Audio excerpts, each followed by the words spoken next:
Salam Rahayu, salam santuy sahabatku semuanya, apa kabar semuanya? Sahabatku, hari ini saya mengajarkan, saya memberitahukan tentang bakaran. Jadi, bakaran di saat ritual doa. Jadi, bakaran itu terdiri dari dupa, kemenyan, dan lain-lainnya. Nah, saya akan membahas tentang bakaran, dupa, kemenyan, gaharu, arengnya, tempat pembakarannya, dan lain-lainnya. Jadi penting banget dalam sebuah ritual tradisi yang dilakukan di Pulau Jawa ini atau di Tanah Jawa ini, itu biasanya selain sesaji, itu ada lagi namanya bakaran. Nah, bakaran itu ada banyak, ada dupa, dan lain-lainnya. Jadi penting banget sahabatku tahu bagaimana cara menggunakan dupa, bakaran.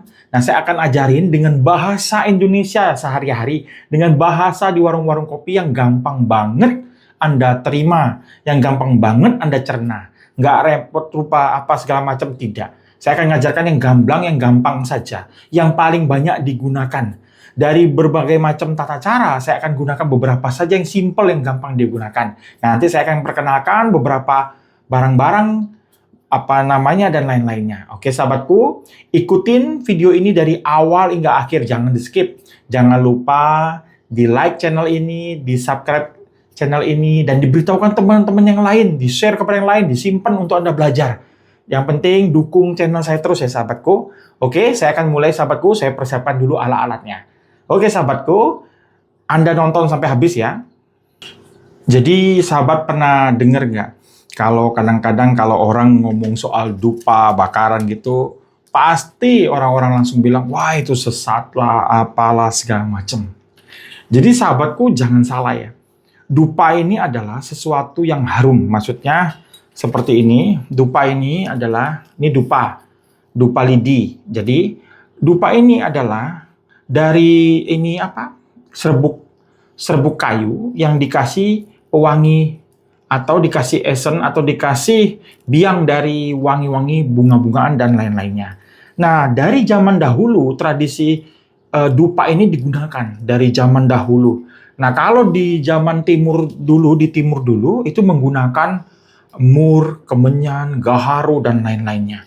Nah, cuma kan kalau Anda menggunakan gaharu yang pure murni itu harganya terlalu mahal. Gaharu itu sahabatku ya, 1 kilonya bisa sampai dengan 90 juta kalau yang warnanya hitam dan berminyak. Nah, jadi yang gaharu yang beredar sekarang di pasaran ini, itu kebanyakan dari Bali. Jadi gaharunya itu adalah sisa. Jadi gaharu itu kan yang hitamnya saja yang diambil, yang kuningnya itu yang dibikin jadi gaharu. Tetap ada aroma gaharunya, tapi tidak setajam aroma gaharu yang berwarna hitam. Jadi dupa ini adalah sebuah simbol aja dari wewangian, harum-haruman. Nah, itu kenapa dupa itu banyak digunakan sampai dengan sekarang. Baik untuk ritual, baik pengharum ruangan, baik di acara-acara tertentu. Ada juga restoran yang untuk ngusir lalat, sahabatku. Jadi jangan terlalu tabu terhadap macam-macam orang yang bakar dupa dan lain-lain. Jadi kalau Anda jalan-jalan ke daerah Parangkusumo, misalnya di Selasa Kliwon atau di Jumat Kliwon, Anda akan temuin banyak sekali wangi-wangi dupa, wangi-wangi kemenyan di sini dicium. Nah, sahabatku, dupa itu banyak macam.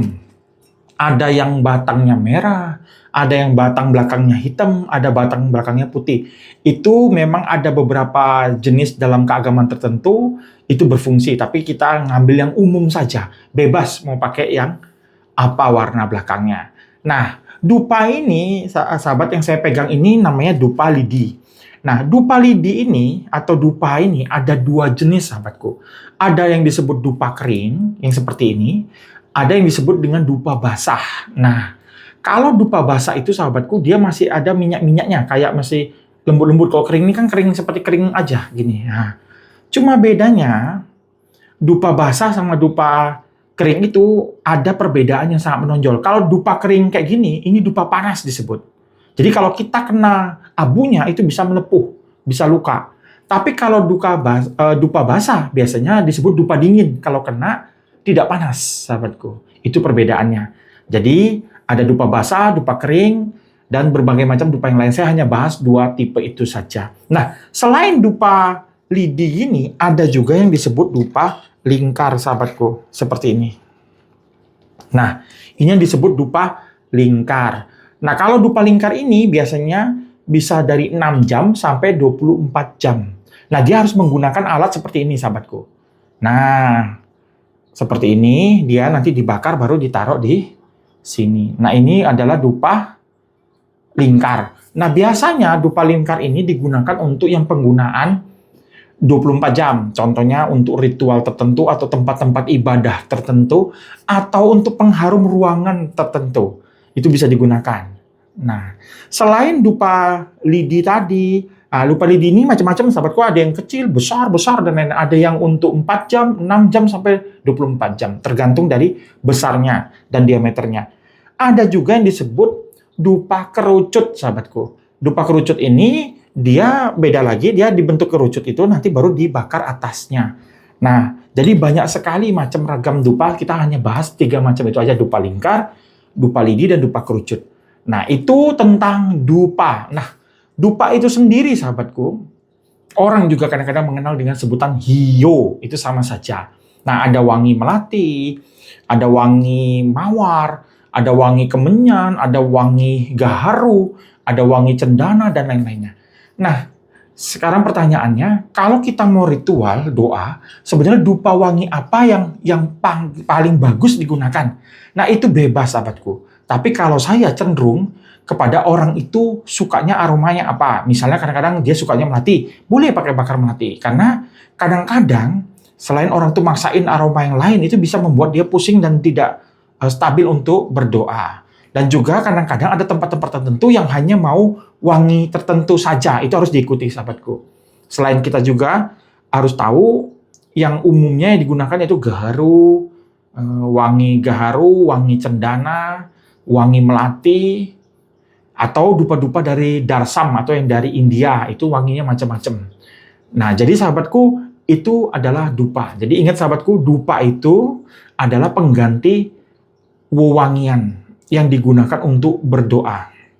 Jadi kadang-kadang manusia itu, sahabatku, perlu juga duduk berdoa atau zikir dengan membakar dupa. Karena dupa tadi membuat Anda relaksasi.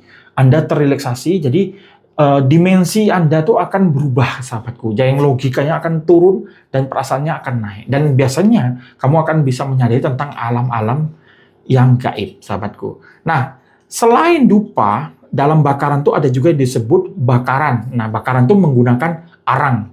Jadi seperti ini, sahabatku. Ini alat bakaran saya. Nah, dia menggunakan arang. Kalau saya menggunakan arang yang modern. Jadi saya menggunakan arang modern yang disebut arang apa? Krokol, apa ya istilahnya, yang bisa terbakar sendiri. Tapi bisa juga menggunakan arang kayu maupun arang batok. Yang paling bagus arang batok. Tapi arang ini paling bagus, tahan lama. Nah, biasanya harus ada alat-alat yang seperti ini untuk bakarannya. Nanti kalau sudah dibakar dia, nah untuk membakarnya tuh harus menggunakan tors kecil ya, atau matches yang kecil gini, sahabatku. Baru dia dibakar, nanti baru Anda bisa memasukkan itu bermacam-macam aromanya. Nah, kalau yang biasa saya gunakan untuk di sini, saya menggunakan ini dia, sahabatku, kemenyan. Nah, kemenyan ini adalah kemenyan madu, sahabatku. Ini saya beli dari Cirebon, 1 kilonya 960.000. Kemenyan madu, yang disebut kemenyan super. Nah, biasanya saya gunakan bongkahan gini, atau sudah ditumbuk seperti ini. Nah, saya gunakan juga yang udah ditumbuk seperti ini, sahabatku. Nah, jadi tergantung Anda mau menggunakan yang bongkahan atau yang ditumbuk. Kalau ditumbuk ini lebih cepat dia, lebih boros. Nah, atau juga bisa juga ditabur di atas arang tadi, yaitu ini. Ini gaharu, sahabatku, yang berwarna agak kehitaman. Nah, ini gaharu, sahabatku, yang biasa digunakan, yang banyak diekspor ke Arab Saudi. Nah, ini bakaran. Jadi, sahabatku, bakaran tuh untuk arang tadi, arangnya yang seperti ini yang saya pakai. Arang tadi dibakar, lalu ditaruh menyan atau ditaruh gaharu atau cendana atau yang lainnya. Nah, itu yang disebut bakaran. Jadi bakaran tuh kombinasi dari dupa-dupaan dan dari bakar-bakaran kemenyan, gaharu, dan lain-lainnya. Dan itu penting banget dilakukan di tanah Jawa. Nah, sahabatku udah mengerti? Jadi penting banget Anda kalau yang suka ritual, tradisi, berdoa dalam tradisi, Anda harus menyiapkan dupa-dupa, menyiapkan bakaran arang, kemenyan, gaharu, dan lain-lainnya. Karena itu pendamping, peranding untuk satu upacara doa. Oke, sahabatku, agak bingung atau sudah jelas ini? Jadi saya jelaskan pelan-pelan. Tadi ada dupa lidi, ada dupa lingkar, ada dupa kerucut. Nah, dupa itu ada dupa panas dan dupa dingin. Kalau dupa panas, kalau abunya kena tangan tuh bisa luka panas. Tapi kalau dupa dingin tidak. Nah, biasanya ciri khas dari dupa panas itu kering. Kalau dupa basah atau dingin itu basah, dia ada minyak-minyaknya. Nah, biasanya kalau yang dupa basah tuh biasanya 6 jam atau 8 jam. Ada juga yang 4 jam. Dan dia biasanya lebih wangi. Iya, sahabatku. Jadi, ini pengetahuan dasar tentang dupa. Jadi, dupa atau hio, sama aja ya, sahabatku. Ada orang kan beli hio dan lain-lain, enggak apa-apa. Yang penting, istilahnya, kalau yang biasa digunakan itu banyak, yaitu dupa lidi. Atau di rumah menggunakan dupa lingkar. Kalau dupa lingkar ternyata 24 jam. Ya, sahabatku. Oke, saya akan lanjut, sahabatku, membahas tentang lebih dalam tentang bakaran. Ya, sahabatku, jangan lupa diikutin terus. Jangan di-skip, diikutin terus biar Anda tahu sampai selesai seperti apa dupa dan bakaran itu. Jadi Anda bisa melakukan suatu doa dan tanpa ragu-ragu lagi. Sahabat, kita sekarang lanjut ke pengetahuan lebih dalam ya tentang dupa atau tentang bakaran. Jadi sahabatku, ada beberapa larangan dalam penyiapan dupa yang tidak boleh Anda lakukan. Pertama, sahabatku, untuk dupa dan kemenyan dan semua tadi tidak boleh dicium seperti ini. Kalau Anda mau untuk ritual doa, dupa ini atau wangian semua kemenyan dan lain-lain tidak boleh dicium seperti ini. Itu tidak boleh. Karena jikalau sudah dicium seperti ini, dupa itu sudah habis wanginya. Jadi secara goib, wanginya itu sudah tidak bisa digunakan. Jadi tidak boleh Anda sekali-sekali mencium dupa seperti ini. Itu tidak boleh. Biasanya, kalau untuk digunakan cuma untuk pewangi ruangan saja tidak masalah. Tetapi kalau untuk ritual-ritual doa tertentu, tidak boleh dupa dicium. Seperti ini tidak boleh. Biasanya kalau udah dicium seperti ini, saya akan patahkan. Tidak bisa dipakai lagi. Jadi sahabatku, ingat ya, beberapa larangan yang tidak boleh dilakukan dalam penyiapan dupa untuk ritual doa. Nah, terus sahabatku, untuk berdoa atau ritual, itu kan kadang-kadang orang banyak bertanya tuh, Kanjeng, bagaimana sih kalau berdoa dengan dupa tuh sebenarnya berapa banyak yang digunakan? Itu paling banyak orang-orang awam nggak ngerti. Berapa banyakkah jumlah dupa untuk saat berdoa? Nah, sahabatku, itu ada banyak macam ya. Berapa jumlahnya tuh? Tapi saya akan ajarkan cuma beberapa macam saja yang biasa digunakan oleh masyarakat umum atau orang-orang umum berdoa di tanah Jawa. Jadi, sahabatku, penting banget tahu berapa jumlah dupa tadi. Nah, saya akan terjemahkan dengan terjemahan yang gampang Anda mengerti ya, sahabat. Dengan seperti bicara di warung kopi, jadi gampang banget Anda nangkepnya. Jadi, sahabatku, ingat ya, kalau mau ritual, dupa tidak boleh dicium. Yang kedua, diperiksa apakah ada cacat di dupanya. Atau misalnya seperti ini nih, ini terlalu lembut nih, ini gampang patah. Misalnya nih, kelembutan bawahnya nih, patah gini, ini tidak bisa digunakan, sahabatku. Jadi harus dilihat, misalnya ini seperti ini, sahabatku. Nah ini ada yang tompel, kelihatan lidinya. Ini tidak bisa digunakan untuk ritual-ritual tertentu. Kalau untuk pengharum ruangan saja bisa, tapi untuk ritual tertentu tidak bisa digunakan. Jadi dupa tadi harus dipilih, dilihat baik-baik, baru siap-siap digunakan untuk ritual doa. Nah, sekarang berapakah jumlah yang biasa digunakan untuk berdoa? Nah, ini yang Anda tunggu-tunggu kan?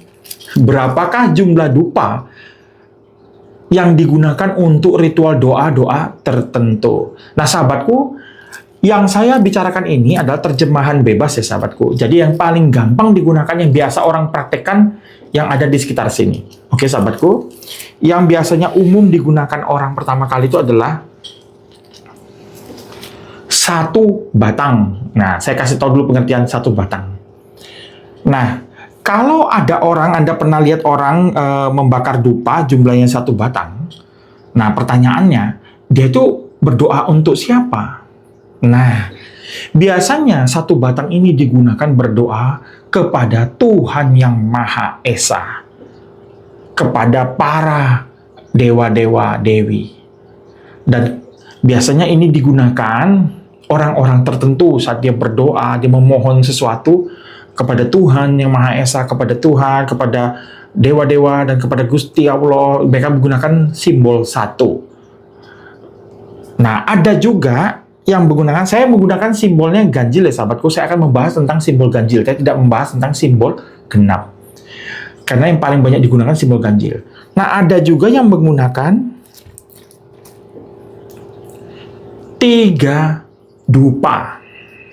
Nah, ingat sahabatku, tadi kalau 1 dupa, itu biasanya orang itu berdoa kepada Gusti Allah, kepada Tuhan Yang Maha Esa, istilahnya kepada dewa-dewi, itu menggunakan 1 dupa.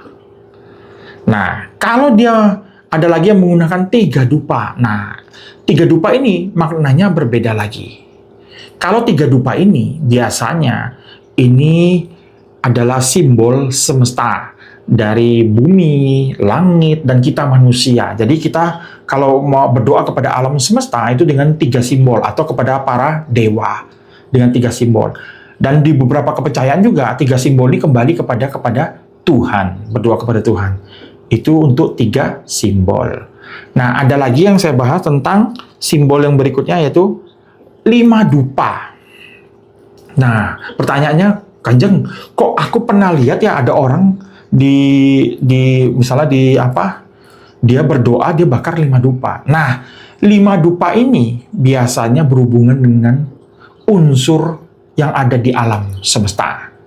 Nah, karena dia membahas tentang unsur yang ada di alam semesta, berarti dia membahas tentang kemakmuran, berkah rezeki. Makanya Anda biasanya menemukan simbol-simbol 5 dupa ini pasti di toko-toko, di tempat usaha. Mereka bakarnya 5 untuk mendatangkan rezeki. Karena 5 adalah simbol dari 5 unsur di alam semesta. Nah, itu kenapa mereka menggunakan 5. Ada lagi yang menggunakan 7, sahabatku. 7 dupa. Nih. Nah, biasanya di tanah Jawa, 7 dupa 7 ini digunakan kalau dia memohon sesuatu, meminta sesuatu kepada Gusti Allah, yang disebut pitulungan.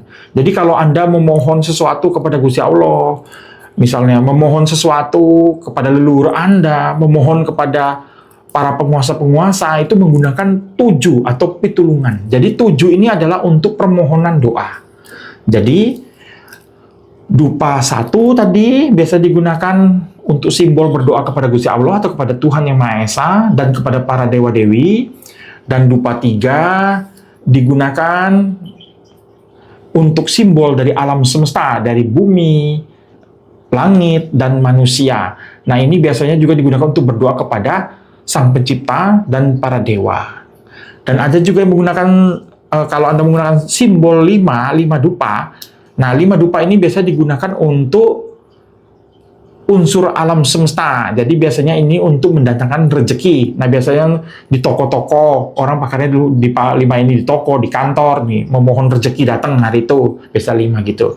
Nah, kalau 7, biasanya orang-orang yang memohon hajat ini, yang minta pertolongan, yang kena utang lah, yang butuh rezeki lah, yang bermasalah lah, yang bangkrut lah, ini pitulungan. Jadi dia memohon, 7 ini disebut pitulungan, dia memohon doa kepada Gusti Allah untuk diberikan berkah rezeki, itu memasukkannya 7 dupa. Nah, ada lagi. Nah, ini 9 dupa. Nah, ini 9 dupa ini biasa digunakan tanah Jawa. 9 dupa ini artinya kesempurnaan. Nah, 9 dupa ini biasa digunakan ucapan syukur. Misalnya orang udah berhasil dapat ditolong Gusti Allah, dia mengucap syukur dengan 9 dupa. Artinya simbol kesempurnaan. Kalau Anda bahagia banget lagi menikmati suatu dengan kebahagiaan luar biasa, boleh 9 dupa. Itu artinya kesempurnaan. Atau Anda menganggap semua Gusti Allah maha yang luar biasa, 9 dupa. Nah, itu simbol dari 9 dupa. Lalu ada lagi yang orang menggunakan 11 dupa. Nah, pertanyaannya, kalau 11 dupa ini untuk apa, Kanjeng? Nah, kalau 11 dupa ini biasanya berdoa untuk leluhur. Untuk leluhur, untuk para yang leluhur. Ini, pakai ini. Untuk mengingat kembali leluhur. Nah, biasanya menggunakan 11 dupa. Nah, lalu ada juga yang menggunakan 21, jumlah 21. Nah, 2 ditambah 1 kembali kepada 3. Jadi, biasanya itu kepada keseimbangan alam semesta, bumi, langit, dan manusia, dan berdoa kepada Tuhan. Nah, untuk membuka juga sesuatu, untuk membuka dan lain-lainnya. Nah, ada juga yang menggunakan dupa 33. Nah, 33 itu tetap kalau dijumlah menjadi angka 6. Itu adalah simbol dari manusia, dan manusia yang memohon. Jadi, ada juga menggunakan 33. Ada juga yang menggunakan 1 bungkus. Misalnya 1 bungkusnya 50, digunakan 50. Nah, kalau menggunakan 50 dupa, itu tetap jatuhnya simbolnya ke 5 dupa, gitu sahabatku. Oke, agak mengerti sahabatku, saya bahas yang gampang saja ya.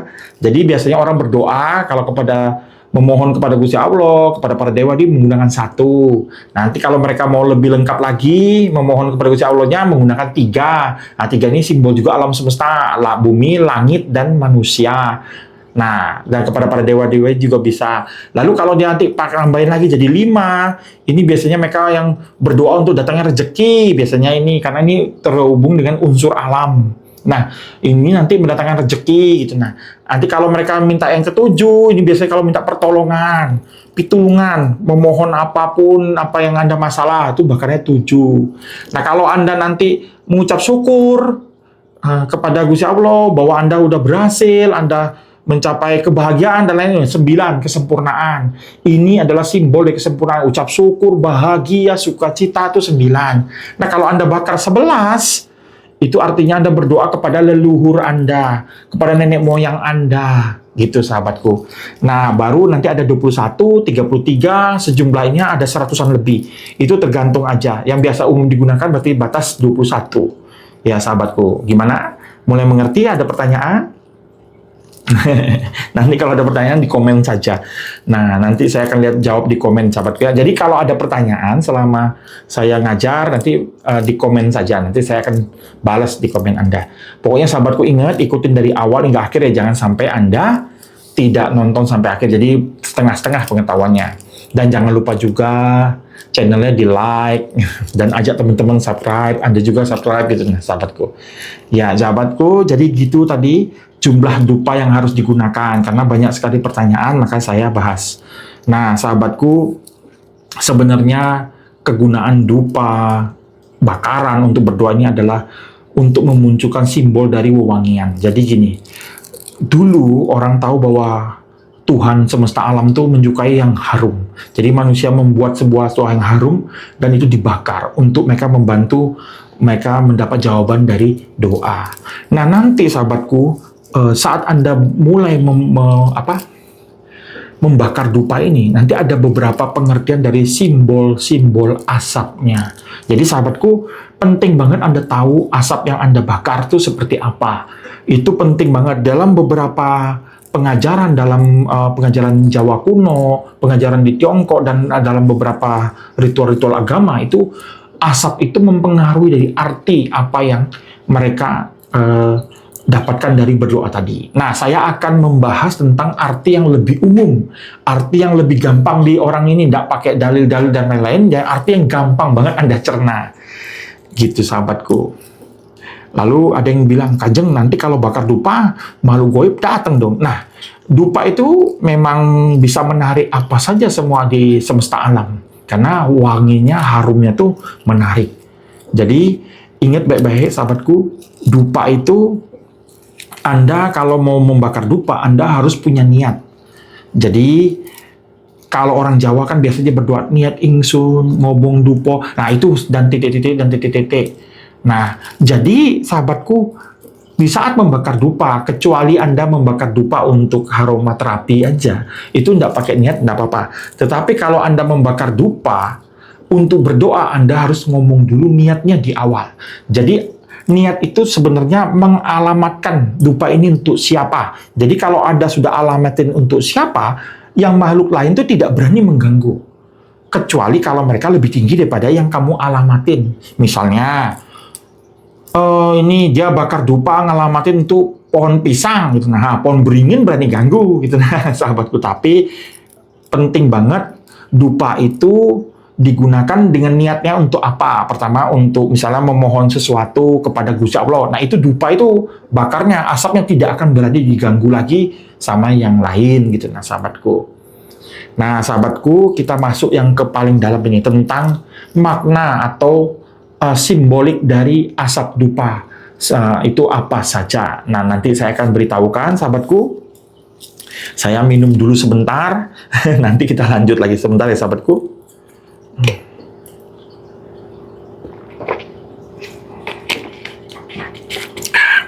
Jadi, sahabatku, jangan lupa ditonton terus channel saya ini. Saya mengajarkan bagaimana Anda yang baru-baru belajar spiritual, yang baru-baru mau ritual dan lain-lain dapat mengerti dan apa saja yang bisa dipersiapkan dan apa saja yang harus dibawa untuk saat mereka berdoa. Jadi sahabatku, penting banget selain sesaji itu harus ada bakaran. Bakaran itu baik hiyo atau dupa maupun bakaran kemenyan, gaharu dan lain-lainnya. Itu penting banget. Ibaratnya tidak bisa terpisahkan. Kalau Anda cuma bawa sesaji Anda, tidak ada bakaran, itu sangat-sangat kurang. Kalau Anda bawa bakaran, tidak membawa sesaji, masih bisa. Jadi penting banget ini bakaran. Ya, sahabatku, wewangian bakaran. Nah, cuma memang dua-duanya penting. Tapi kadang-kadang kalau darurat tidak ada sesaji, bakaran saja sudah bisa. Gitu, sahabatku. Jadi, ingat baik-baik, sahabatku, apa yang saya ajarkan ini, saya ajarkan segamblangnya, segampangnya. Tidak memakai sesuatu tata cara yang luar biasa, tapi ini yang umum digunakan orang-orang yang datang berdoa. Jadi gampang banget toh. Pokoknya aroma apa terserah. Atau nanti memang daerah situ aromanya misalnya melatika atau apa, boleh diikutin sahabatku. Yang penting kita tidak menyalahkan aturan. Gitu aja sahabatku. Yang terpenting, sebelum Anda membakar dupa, Anda harus berniat dulu atau berdoa dulu kepada Gusti Allah atau berdoa niatnya untuk apa gitu sahabatku. Penting banget membakar dupa harus ada niat. Tapi kalau nggak pakai niat berarti untuk wangi-wangian, nggak apa-apa, nggak masalah. Iya sahabatku. Nah sekarang kita masuk tentang asap dupa. Nah sahabatku. Jadi gini sahabatku, ini saya contohin aja ya satu ya, saya pakai satu. Kita membakar dupa, sahabatku. Ini penting banget kita tahu tentang asapnya. Kita coba ya.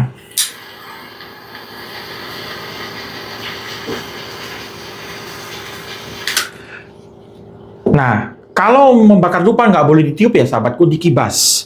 Maksudnya dupanya dikibas seperti ini, set. Nah, baru ditaruh, ditancepin. Nah, sahabatku, saya menjelaskan tentang asap dupa ya. Asap dupa ini dengan terjemahan bebas, tidak mengatakan apapun, tapi yang biasa umum terjadi di masyarakat. Nah, pertama sahabatku, kalau asap dupa tadi naiknya lurus ke atas terus tenang, lurus seperti benang atau batang naik ke atas, itu artinya permohonan Anda itu naik kepada Gusti Allah dan Anda akan diterima permohonan yang Anda naikkan. Jadi, kan sebelum bakar dupa tadi Anda berniat memohon apa dan kepada siapa Anda tuju, baru Anda bakar, jangan ditiup, dikibas, baru ditaruh, ditancepin. Nah, kalau asapnya naik lurus, tenang ke atas, ya nggak setiap waktu, maksudnya ada asap naik itu, berarti permohonan Anda diterima. Itu simbolnya. Nah, kalau misalnya asap dupa ini larinya ke arah Anda, maksudnya terus ke arah Anda gitu, tuh wanginya ke arah Anda, itu artinya leluhur Anda memberkahi Anda. Anda diberkahi oleh leluhur Anda saat Anda berdoa tadi. Nah, kalau dia larinya ke kiri sini, asapnya lari ke kiri terus, tak berubah-berubah, lari ke kiri terus, itu berarti ada hubungan dengan karma. Jadi karma apa yang terjadi baik Anda maupun leluhur Anda. Kalau dia larinya ke kanan, dupanya ke kanan, berarti ada sesuatu yang baik akan terjadi bagi Anda. Kalau dia larinya ke kanan Anda. Nah, kalau dia nggak sembrautan, sana sini sembrautan, sana sini sembrautan, itu artinya biasanya di sekitar kita ada makhluk goib yang ikut datang.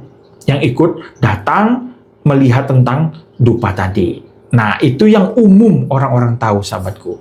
Jadi, ingat baik-baik, dicatat baik-baik, direkam baik-baik, di-save videonya biar Anda tahu apa arti perbedaannya. Nah, sahabatku, kalau dia lurus terus kayak batang gitu, lurus naik ke atas gitu, ya memang nggak selama-lamanya, nanti tiba-tiba berubah, tapi lurus gitu, berarti doa Anda diterima, dikabulkan. Tapi kalau dia nanti larinya ke arah Anda, berarti leluhur Anda memberkahi Anda, merestui Anda. Kalau dia larinya asapnya ke arah kanan terus, berarti ada hal yang baik akan terjadi dalam hidup Anda setelah Anda berdoa ini. Tapi kalau larinya ke kiri, berarti ada sesuatu yang berhubungan dengan karma yang terjadi, gitu sahabatku. Jadi penting banget mengetahui makna simbolik dari asap tadi. Kalau asapnya aut-autan, tidak jelas auto-auto, berarti di sekitar kita ini ada makhluk goib yang menunggui makanan ini. Jadi dupa ini, harum-haruman ini bisa di dunia goib mereka sebut makanan. Tapi kalau kita udah niatin dan tuju, mereka nggak berani ganggu. Tapi pengaruh mereka, energi mereka itu mempengaruhi. Itu sahabatku. Jadi ingat baik-baik sahabatku, dupa ini fungsinya banyak sekali. Jadi ingat baik-baik, Anda harus ngerti inilah fungsi-fungsi dasar atau pengetahuan dasar yang wajib Anda miliki kalau Anda mulai mau ngobong dupo atau membakar dupa, membakar hiyo atau membakar kemenyan, gitu sahabatku. Kira-kira sahabatku udah mengerti belum? Nanti kalau ada pertanyaan bisa komen di status saya, nanti saya akan jawab. Jadi saya mengajarkan kepada Anda sesuatu yang simple, sesuatu yang gampang dimengerti. Jadi Anda tahu tentang dupa itu apa. Jadi Anda nggak buta amat lah tentang dupa. Jadi tentang bakaran dan dupa Anda mengerti. Tentang asap yang terjadi saat Anda berdoa juga Anda bisa mengerti. Tetapi sahabatku, tidak serta-merta itu baku. Suatu kejadian bisa mengubah pengertian yang tadi. Jadi tentang asap tadi, itu hanya pengertian umum yang terjadi dari dulu sampai sekarang. Dan di banyak pengertian lain, tapi saya tidak bahas lebih detail karena kalau yang lebih detail lebih sulit, Anda harus mengamati asapnya. Saya mengajarkan hanya asap lurus, asap ke kiri, asap ke kanan, asap ke arah Anda, asap ke atas, ke aut-autan. Jadi lebih gampang dimengerti. Jadi basic dasar aja pengetahuan Anda. Nah, sahabatku, sampai sejauh ini kira-kira ada yang ditanya nggak? Kalau tanya cepat-cepat di komen. Jadi penting banget mengetahui pengetahuan dasar tentang dupa tadi. Ingat ya, dupa tidak boleh dicium. Itu tidak bisa. Jadi sebelum dibakar dupa didoain dulu, diapain, itu tidak bisa. Jadi dupa seperti itu saja. Ingat sahabatku, nggak perlu mendoakan dulu dupa baru Anda pasang, itu tidak perlu. Terus jangan dicium, itu tidak boleh, itu tidak bisa dipakai lagi. Kecuali dupa itu hanya untuk wangi-wangian ruangan. Nah, sudah mengerti sahabatku? Nggak terasa ya kita ngobrol tentang dupa, santai-santai, tentang hiu, tentang kemenyan ini. Nanti kalau ada pertanyaan lagi yang lain, saya akan bahas lagi di status di video berikutnya. Karena ini udah terlalu lama, jadi saya akhiri dulu sahabatku. Ingat baik-baik sahabatku, semua bakaran ini adalah simbolik dari wewangian yang membuat hati kita, diri kita wangi dan suci dan kudus di hadapan Tuhan. Jadi semua ini hanyalah usaha manusia untuk mendekati Sang Pencipta. Jadi sahabatku, ingat baik-baik, harus melakukan dengan terbaik kalau untuk membakar dupa, karena penting banget semua melakukan terbaik. Dicari dupa yang terbaik, kalau ada cacat dibuang, pokoknya harus terbaik. Dan saat membakar dupa, usahakan pegang tangan kanan. Tapi kalau nggak bisa ya tangan kiri, nggak apa-apa. Dan jangan ditiup, tapi dikibas, sahabatku. Itu penting banget. Jadi, Anda pilih sendiri dupa yang Anda mau, baik dupa kering maupun dupa basah, sesuai dengan kegunaan Anda, sesuai dengan di mana tempat Anda mau. Nah, biasanya dupa apa, wangi apa yang digunakan di suatu tempat itu memang berbeda-beda. Bisa ngikutin Anda, atau bisa ngikutin kebiasaan tempat itu, atau bisa ngikutin pas makhluk goibnya, di sana maunya hanya dupa wangi apa. Itu semua ngikutin, sahabatku. Ingat, yang terpenting, dupa tidak boleh dicium, tidak boleh dipijak. Itu yang terpenting. Jadi taruh dupa di tempat yang baik, jangan di tempat yang tidak baik, ditaruh, diduduin. Nah, saya mohon kepada sahabatku yang pakai motor, tolong dupanya taruh di tas, jangan ditaruh di bagasi motor dan diduduin. Itu tidak baik. Saya ingetin baik-baik, orang banyak yang tirakat tuh taruh dupa di bawah joknya, diduduin. Itu sudah tidak layak lagi untuk jadi bakaran untuk berdoa. Jadi lebih baik taruh dupanya di tas atau dibeli selongsong untuk kalau untuk ada selongsong naruh file itu. Nah, itu pakai itu, sahabatku. Dan dupa, kalau Anda sudah membuka dari bungkus, misalnya Anda udah robekin bungkusnya di tempat itu, Anda pakailah dupa itu di tempat itu saja. Nah, makanya beli jumlahnya yang jangan terlalu banyak, karena setelah dupa, kalau mau berdoa lagi di tempat lain harus membuka dupa yang baru, jangan pakai dupa bekas yang tadi. Dan ingat, kalau Anda juga berdoa, jangan minjem dupa orang lain. Anda harus membeli sendiri, pengorbanan melakukan membeli dupa itu dengan uang Anda sendiri. Jangan nebeng, itu tidak bagus buat Anda. Bagaimana Anda bisa dikabulkan gitu loh. Jadi ingat, sahabatku, penting banget mengetahui tata cara dasaran dari dupa dan bakaran supaya Anda bisa berdoa dengan baik, tidak coba-coba dan tidak kayak orang yang tidak mengerti apapun. Ingat, sahabatku, dupa ini penting banget dalam berdoa, penting banget dalam sebuah ritual. Jadi lakukanlah yang terbaik. Ingat, sahabatku, penting banget. Oke, sahabatku, saya Ki Budi Merapi, seneng banget ngajarin Anda semua di rumah. Nanti saya akan banyak lagi membahas. Pokoknya Anda inbox saja atau komen saja apa lagi yang perlu dilakukan. Ini mohon maaf karena saya terlambat liputan, karena saya lagi bikin tensor ini, pesanannya membludak, banjir luar biasa, pesanan sampai ke luar negeri. Jadi pekerjaan mengerjakannya sungguh-sungguh menyita waktu. Jadi karena harus menggunakan bahan yang terbaik. Yang kedua, saya harus membakar dengan baik, mengukur dengan baik. Terus ada ritual, setelah itu doa baik, apa yang dibuka dan lain-lain. Jadi banyak tata caranya. Kalaupun Anda dapatkan tempat lain yang sama seperti ini, tidak akan sama. Jadi sahabatku, ini ada hasil dari penelitian saya. Jadi tensor ini saya lagi ngerjain. Jadi ini makanya sudah selesai tensor tadi ini, kirim, nanti mau dikirim. Jadi saya bisa bikin liputan. Oke, sahabatku, tunggu terus ya liputan saya. Jangan bosan-bosan ikutin Ki Budi Merapi, ya. Pokoknya jangan bosan-bosan. Kalau ketemu saya dimanapun Anda berada, tegur saya kalau mau minta doa. Silakan, nanti saya akan doakan Anda. Oke, sahabatku, sahabat yang di rumah, saya berdoa buat Anda. Biarlah pelajaran yang saya berikan ini menjadi berkah dan rema bagi mereka semua. Terima kasih ya Allah, alhamdulillah. Terima kasih, sahabatku. Sehat selalu. Salam santuy. Saya Ki Budi Merapi dari Parangkusumo. Salam santuy.